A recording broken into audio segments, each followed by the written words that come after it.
pendata, di mana 3 orang pendata itu adalah warga RT itu, pasti sangat paham tentang karakteristik warga di RT itu. Itulah makanya kita meminta agar pendataan dilakukan oleh 3 orang. Nah, lalu bagaimana tahapan terkait dengan pendataan? Dari pendataan di tingkat RT oleh relawan desa lawan COVID-19 dibawa ke forum yang namanya Musdesus, Musyawarah Desa Khusus. Untuk apa? Untuk lakukan verifikasi dan validasi.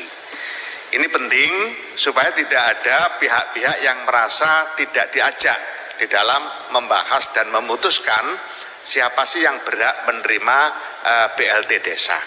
Tolong kalau ada proyek misalnya buat jalan desa, buat jembatan desa, buat irigasi desa, usahakan betul agar material yang ada itu dibeli di desa itu. Mohon dikawal habis Pak, jangan cuma datang ke Payu Makmur, investigasi, habis itu pulang, karena kantongnya sudah diisi uang, kantongnya diisi uang.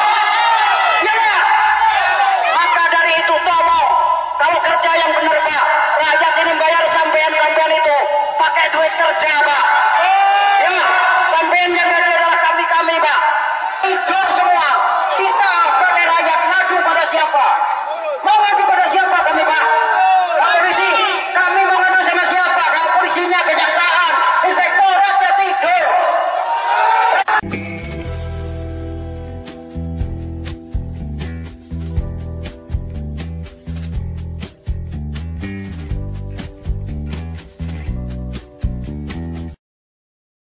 Setelah melaporkan salah satu kepala daerah yang ada di Lampung kepada penegak hukum di Jakarta pekan lalu, kini LPAB kembali surati Kementerian Desa terkait dugaan BLT dana desa Kampung Endang Rejo, Lampung Tengah. Seperti yang dilansir oleh Digital Media Nusantara, Media 9, News Kabar 9, Lintas 9 Net, Media Berjaya, Arta 9 News dan Mitra 9 Group.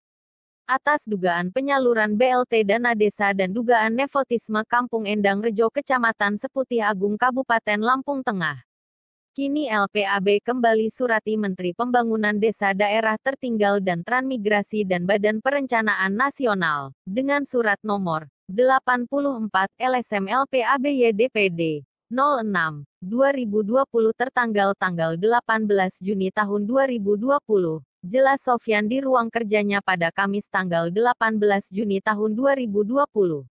Soal tindak lanjut berita kemarin tanggal 16, hari ini LPAB sudah kirimkan surat kepada Kemendes dan Bapenas terkait apa yang kita dugakan terhadap Kampung Endang Rejo tentang pendataan BLT, yang sangat tidak mematuhi surat edaran Kemendes nomor 8 tahun 2020, nomor 11 tahun 2020. Apalagi akan mengikuti aturan Permendes nomor 6 tahun 2020 perubahan dari Permendes nomor 11 tahun 2019. Soal bantuan langsung tunai BLTDD ini tentunya sudah dijelaskan oleh Kemendes. Mulai dari pendataan di kampung dimulai dari pembentukan tim 3 orang yang terdiri dari RT, kepala dusun dan salah satu aparatur kampung lainnya, di mana secara keseluruhan diketuai langsung oleh Kades, kepala kampung. Setelah pendataan lalu diadakan Musdes, yang bertujuan verifikasi data dan fasilitasi setelah selesai dikirimkan ke PMK.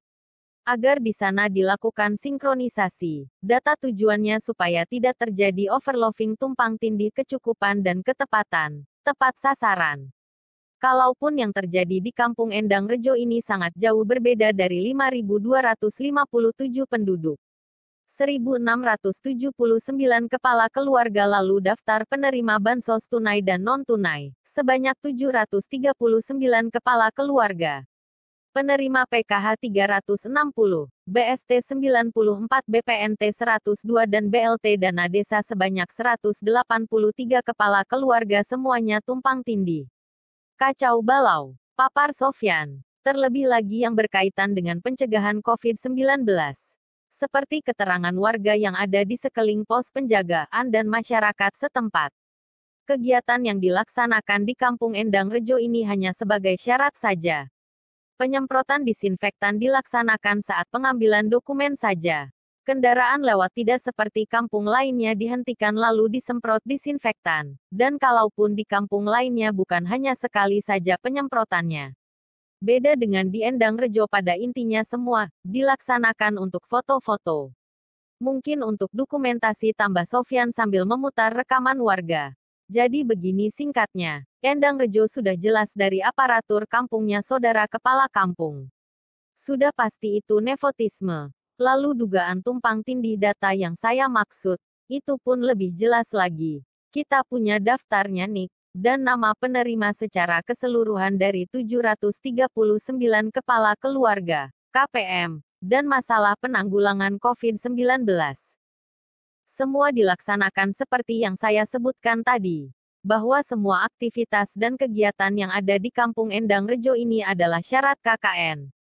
Tentunya aparatur kampung adek kakam, dan iparnya kepala kampung. Tambah lagi pamong kampungnya selalu mengaku S2. Intinya pinter semua, sehingga tidak butuh saran apalagi pendapat. Hal tersebut ya pastilah kalau ikut saran, tidak dapat lebih yang banyak. Sedangkan kami sudah bertanya kepada camatnya berkali-kali, untuk minta tanggapan. Lalu camatnya hanya menjawab kalau benar sangat saya sayangkan. Kalau benar, dari jawaban camat ini tentu saja sudah menunjukkan kesan pembiaran. Selayaknya pemimpin itu ya untuk pembenahan, bukan pembiaran. Besar kemungkinan tim Baperjakat yang tentunya diketuai secara langsung oleh petinggi-petinggi daerah keliru tulis nama untuk ditempatkan ke posisi camat. Kata Sofyan, intinya saya mohon kepada bapak-bapak tolong apapun yang saya sampaikan ini. Ditulislah apa adanya. Harapan saya agar publik mengerti, dan paham.